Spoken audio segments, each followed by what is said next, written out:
Good afternoon সবাইকে। আজকে বৃষ্টি স্নাত একটা গোটা দিন। আর বৃষ্টি স্নাত দিনে এত নতুন লাগে গাছগুলোকে, কি বলবো। এটা আমার লঙ্কা গাছ, যেখানে ফুল আর লঙ্কা দুটোই হয়েছে। আর এই হলো আমার নীলকণ্ঠ গাছ, যেখানে এক গুচ্ছ পাতা বেরিয়েছে। আর এই হলো আমার 9 o'clock বা টাইম ফুল, যেটা সকাল 9টায় ফোটে, কিন্তু আমি দেখাচ্ছি দুপুর 2টোয়। আর এই হলো এক গুচ্ছ কারি পাতা, যেটা প্রত্যেকদিন সকালের রুটিন থাকে, প্রত্যেকদিন গাছ দেখানো। আজকে আমি সেটা দুপুরবেলায় দেখিয়েছি। যাই হোক, এটা হলো আমার বোগেনভেলিয়া, যেটা একেবারে পাতা মাটিতে নুয়ে পড়ছিল। এটা হলো সেই ধুত্রা ফুলের পাতাটা, যেটায় প্রচুর পাতা বেরিয়েছে। আর এই হলো আমার শো স্টপার, ভীষণ ভীষণ ভীষণ সুন্দর গোলাপটা। অ্যাকচুয়ালি ওটা ডুয়েল টোনের গোলাপ।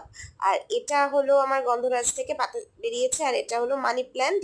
আর এই বৃষ্টির দিনে জমে গেছিল গরম গরম খিচুড়ির সাথে। খিচুড়ি ছাড়া এক মুহূর্ত ভালো লাগে না, বৃষ্টির দিন কমপ্লিটই হয় না। তো আমার খিচুড়ির সাথে ছিল গরম গরম খিচুড়ি, আচার, ধোকার ডালনা আর আলু ভাজা, আর একগুচ্ছ ঘি নিয়েছিলাম। হ্যাঁ, একগুচ্ছই নিয়েছিলাম।